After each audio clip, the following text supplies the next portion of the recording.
जय श्री श्याम, हारे के सहारे की जय हो, शीश के दाने की जय हो, लख दातार की जय हो।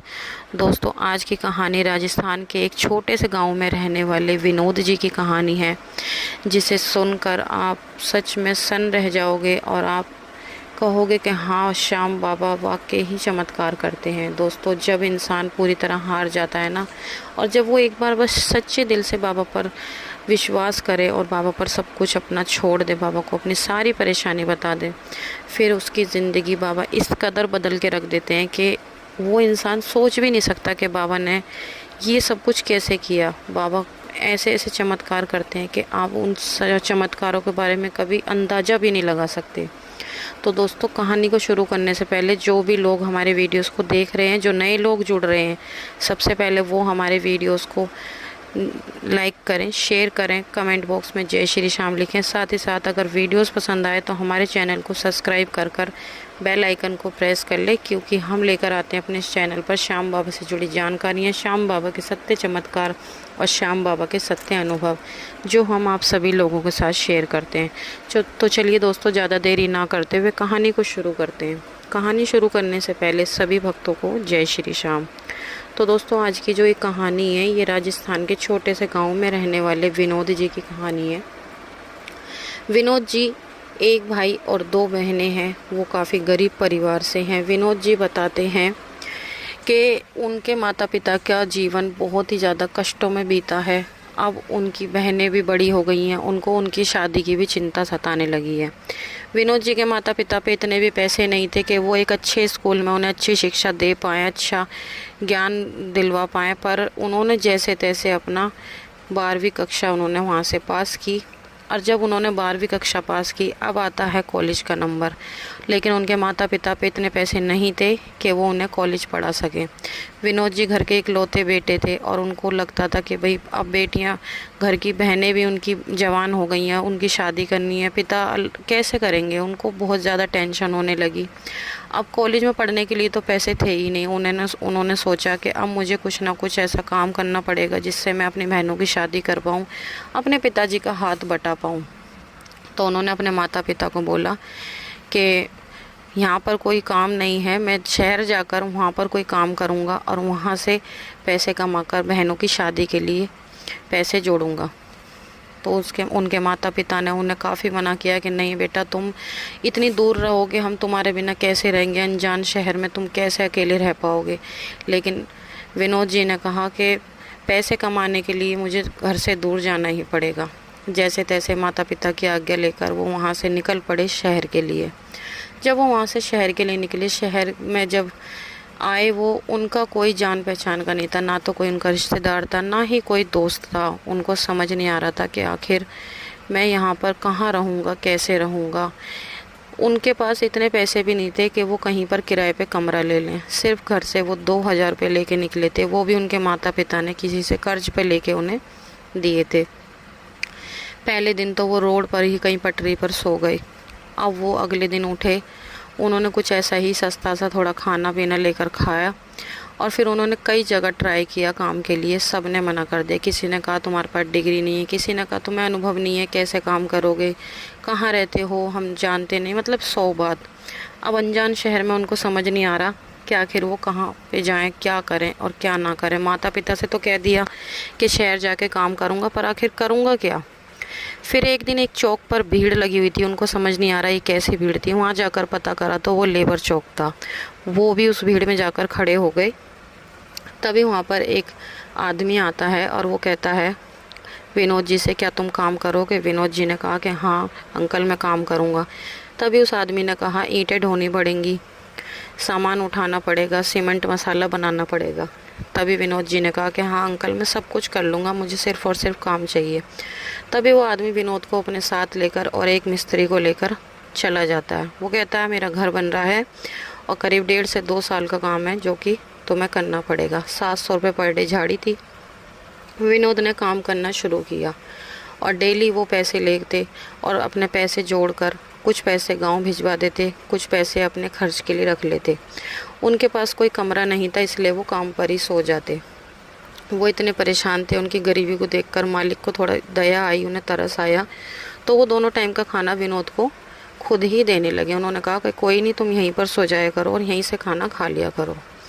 तो जो जिनके यहाँ पर वो काम करने लगे थे विनोद जी, उनका जो लड़का है, उनका लड़का पैसों की वजह से काफ़ी ज़्यादा बिगड़ गया था। एक दिन विनोद ने देखा कि उनके लड़के ने अच्छा बड़ा फ़ोन ले रखा था, चश्मा लगा रखा था और बढ़िया अच्छे कपड़े पहन रखे थे। विनोद को लगा कि काश मेरी भी ऐसी किस्मत होती, कितनी अच्छी किस्मत है इनकी, कितने अच्छे कपड़े पहन रखे हैं, बड़ा फ़ोन ले रखा है, हमारी तो किस्मत में शायद कुछ है ही नहीं, ऐसा वो सोचने लगे। तो वो लड़का उनके पास आता है।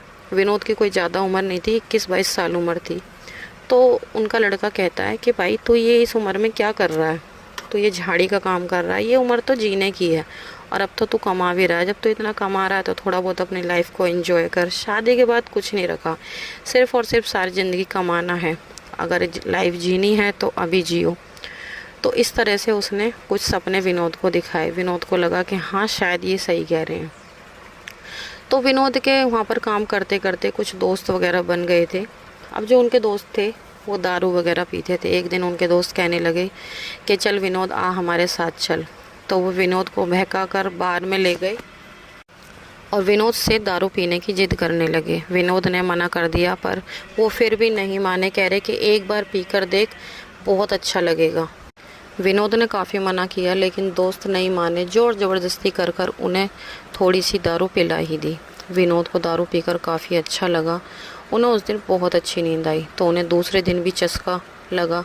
अब यहीं से मानो विनोद की ज़िंदगी की बर्बादी शुरू हो गई थी। यहीं से उनकी ज़िंदगी बर्बाद होनी शुरू हो गई थी। विनोद जी फिर अगले दिन भी गए। अगले दिन जाकर उन्होंने फिर दारू पी।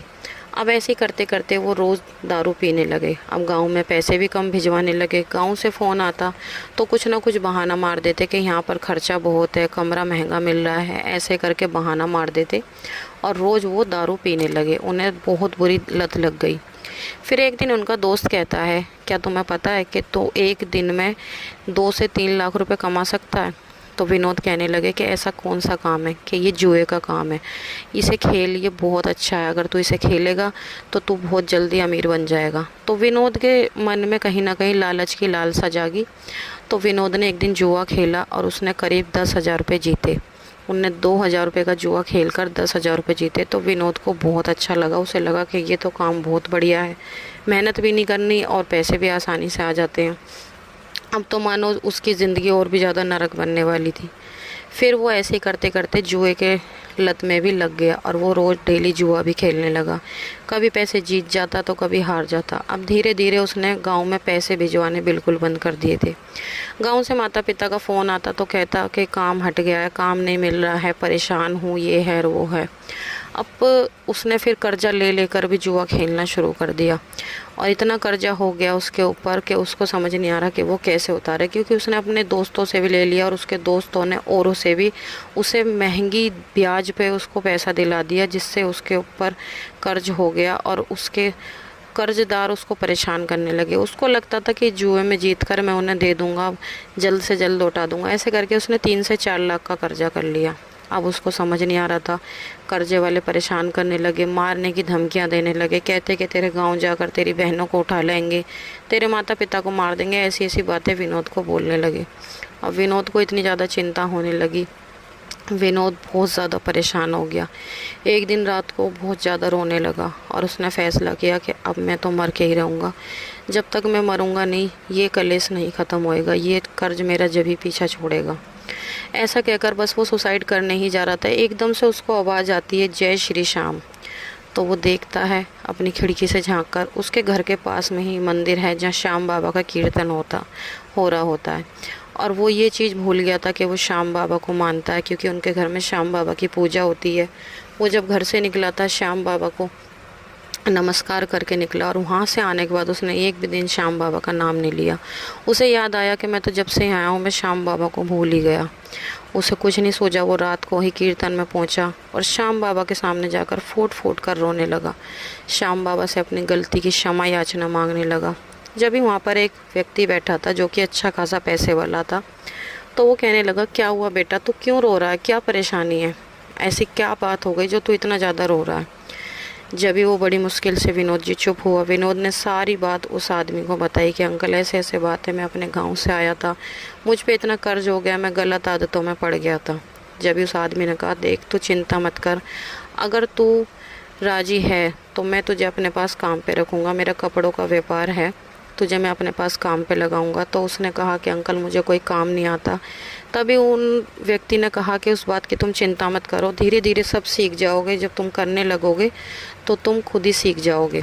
और रही बात तुम्हारे कर्जे की, तुम्हारा कर्जा मैं उतार दूंगा, तुम अपने पैसों में से थोड़ा थोड़ा करके अपना पैसे मेरे को कटवा देना। तभी विनोद ने हाँ बोल दिया और उनके पास काम पे लग गया। विनोद अपनी पूरी मेहनत और लगन से रोज़ काम करने लगा।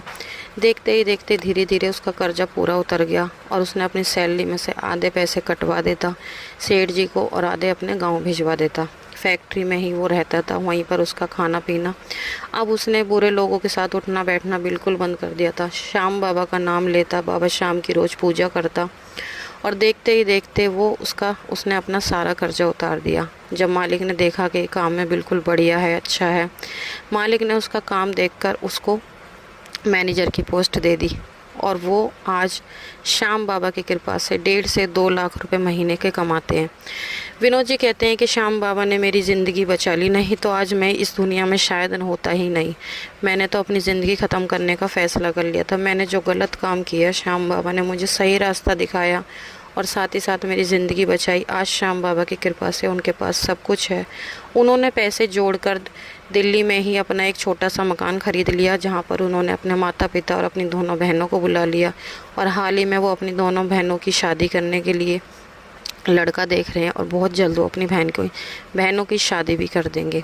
तो दोस्तों, आज की सत्य घटना यहीं पर समाप्त होती है। अगर आपको पसंद आई हो तो वीडियो को लाइक करें, शेयर करें, कमेंट बॉक्स में जय श्री श्याम लिखना बिल्कुल भी ना भूलें। कल मिलते हैं एक और नई वीडियो के साथ। जब तक के लिए सभी भक्तों को जय श्री श्याम।